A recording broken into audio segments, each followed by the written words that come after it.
शुक्ला जी, आप ज़मीन से जुड़े हुए हैं, आपने नौकरी की है, आप आज यूट्यूबर हैं, इंडिपेंडेंट जर्नलिस्ट हैं, आप जनता के बीच में रहें, तो मैं आपसे एक ठेठ गांव देहात वाली बात चाहता हूं कि 2014 और 4 ये 10 साल में हमारे गांवों ने, हमारे छोटे शहरों ने क्या खोया है।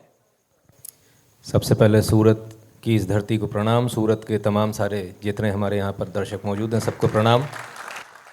आप देख रहे होंगे मैं बार बार पानी पी रहा था, वो इसलिए पी रहा था कि गुजरातियों के सामने अर्थशास्त्र की बात करनी है, ये अपने आप में सबसे मुश्किल काम है, क्योंकि गुजराती तो बॉर्न अर्थशास्त्री होता है भाई। तो थोड़ा सा और पीछे जाऊंगा, जैसा अभी सारे लोगों ने बात करी, और काम मोदी जी ने इतने कर दिए हैं कि मुझे मजबूरी है, मेरे को अपने साथ में पूरी लिस्ट रखनी पड़ती है। अगर नहीं किया तो बहुत ईजी था ना मेरे लिए पापा कंप्यूटर लाए थे, काम खत्म हो गया। पर इधर इतना है कि बोलते रहेंगे शाम हो जाएगी लेकिन काम खत्म नहीं होंगे। तो ऐसा सपूत आपने इस देश को दिया है जिसने इस देश का भाग्य ही बदल दिया। तो अगर ये कहूँ भाग्य विधाता दिया है तो गलत बात नहीं होगी। और इससे पहले सरदार वल्लभ भाई पटेल भी आप ही ने दिए थे, देश को बनाने वाले भी आपने ही दिए थे। तो गुजरातियों का जो कंट्रीब्यूशन है, कई बार कुछ लोग बोलते हैं सेना में नहीं है, इसमें नहीं है, उसमें नहीं है। अरे देश नहीं होता गुजराती नहीं होते तो भाई। तो पुरातन काल से भारत जो है काफ़ी रिच रहा। ऐसा नहीं कि अर्थव्यवस्था हमारे यहाँ नहीं थी। लगभग 40 से 50% का वर्ल्ड जीडीपी का हमारा हिस्सा था। धीरे धीरे करके कुछ लोग बाहर से आए, उन्होंने ऐसे इतनी लूट खसोट मचाई कि भारत धीरे धीरे करते करते जब अब छोड़ा उन्होंने तो 2% पे रह गए हम। इतना डाउनफॉल सोचिए, कहाँ 50%, नाउ यू आर एट 2% जब छोड़ा गया। ये तो पुरानी बात हो गई। आप कहेंगे इतनी पुरानी करने की क्या ज़रूरत है, नई बात करते हैं। नए में भी कुछ लोग चेहरे बदल के आ गए। अभी 4 से 14 वाली बात बता रहे थे हमारे दोनों एक्सपर्ट। तो बस चेहरे बदले हैं, काम वही है। उनको भी लूटना था जो पहले आए थे, मुगल से लेके ब्रिटिशर्स तक। और अभी तो पार्टी भी शायद ब्रिटिशर ही है वो, हाँ ऋषि भाई, हाँ। तो नाम क्यों लेंगे, क्या करना है, आप समझ गए, बस इतना काफ़ी है। जहाँ तक ग्रामीण परिवेश की बात है, जब मैं एक गांव के परिवेश से आता हूँ, एक ऐसी जगह से आता हूँ मध्य प्रदेश से। अगर आप वहाँ पर देखेंगे तो काफ़ी दूरी है एक से दूसरी जगह जाने में। एक गांव वाला, मध्य प्रदेश का एक बेचारा किसान जो होता था या गांव वाला होता था, वो सपना देखता था कि मुझे शहर जाना है। आपके यहाँ आना नहीं, अपने ही शहर जाना है। उसके लिए वो टास्क होता था। क्यों? सड़कें नहीं थी। इसके बाद में वाजपेयी साहब की सरकार आई, प्रधानमंत्री ग्राम सड़क योजना, हर गांव को जोड़ेंगे। उससे गांव वाला शहर आने लगा। इससे क्या फ़र्क पड़ गया? अर्थव्यवस्था में क्या फ़र्क पड़ा? फ़र्क पड़ गया। वो आदमी बेचारा जिसको रेट ही नहीं मालूम था कि क्या रेट है, आज वो रेट उसको मिलता है क्योंकि वो मार्केट में आता है, मंडी में वो उसकी पहुंच है। पहले मंडी ही नहीं पहुंच पाते थे। दूसरा, अभी जब प्रधानमंत्री आए, इन्होंने बताया बैंकिंग सेक्टर में। आज भी आपको बता देता हूँ, आप लोग गाँव जाकर देखिए, आज भी एक गरीब आदमी, ग्रामीण आदमी जब बैंक में जाता है तो अपने जूते चप्पल बाहर उतार कर जाता है। उसको आज भी इतना डर है बैंक का। आप सोचिए क्या हमने हालत कर दी। और किसकी? 80% जनता की।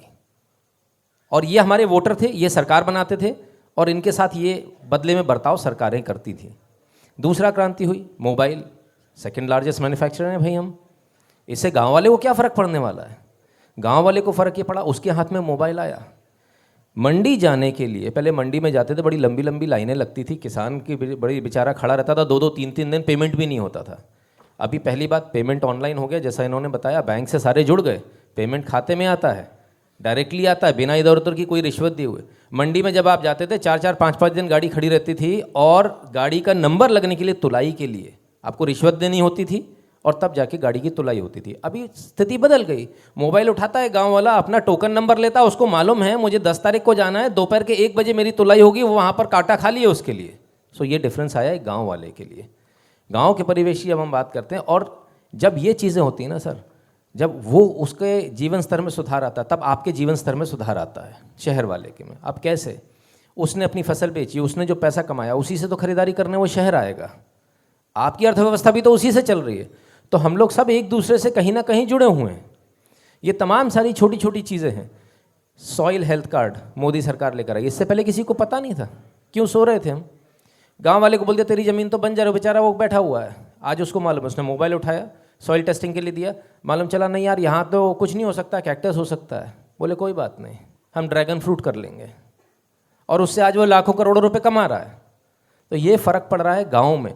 सरकार ने जो सरकार ऊपर कर रही है, ऊपर देखने में हमको अच्छा लग रहा है, यहाँ पर देखकर ऐसा लगता है कि भाई मोबाइल क्रांति से हमको क्या फ़र्क पड़ा, लेकिन नीचे जाकर देखिए बहुत फ़र्क पड़ा।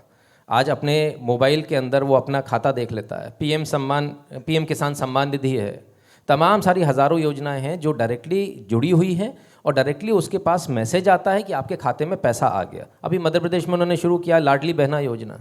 कहीं जाने की ज़रूरत नहीं, किसी बाबू को रिश्वत देने की ज़रूरत नहीं। आप महिला हैं, मध्य प्रदेश की नागरिक हैं, मध्य प्रदेश की वासी हैं, आपके खाते में पैसा आ जाएगा। तो ये जो बदलाव जो आए, अब एक सुनने में बड़ा अजीब सा लगता है ना, 1000 रुपये से क्या फ़र्क पड़ता है। कभी गांव में जाकर देखिए साहब, उस आदमी के पास 50 रुपये की चप्पल पहनने के लिए पैसा नहीं है, उस महिला के पास इतना पैसा नहीं है कि वो अपने लिए दवाई खा ले। और प्रधानमंत्री ने इस बात को मंच से कहा था, अपना इलाज नहीं कराती। ये सच्चाई है, महिलाएं गांव की अपना इलाज नहीं कराती हैं सिर्फ इसलिए कि पैसा खर्च हो जाएगा, मेरे घर का पैसा लग जाएगा। बाद में मालूम चलता है 4 साल बाद की तो लाइलाज हो गई बीमारी, अब इलाज ही नहीं हो सकता।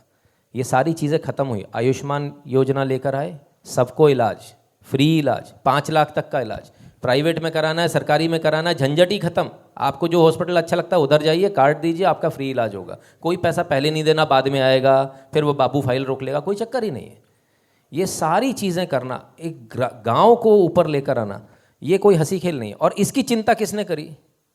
आपने जिसको भेजा, गुजरात ने जिसको भेजा, उसने चिंता करी। तो ये आगे भी बहुत तरक्कियां हो रही हैं धीरे धीरे करके। अब बहुत सारे लोग बोलेंगे मंगलयान, चंद्रयान, ये सारा जाने से, सैटेलाइट जाने से हमको क्या फ़ायदा हुआ? तो इससे एक किसान को ग्रामीण क्षेत्र में जो फ़ायदा होता है, ये फ़ायदा ये होता है कि जो बारिश कब आनी है कब नहीं आनी है उसका भी उसको आकलन हो जाता है, उस हिसाब से वो खेती करता है। मैं समझ रहा हूँ मॉडरेटर साहब मेरी तरफ देख रहे हैं, इससे ज़्यादा बात नहीं कर पाएंगे, तो फिलहाल इतना ही। बहुत बहुत धन्यवाद।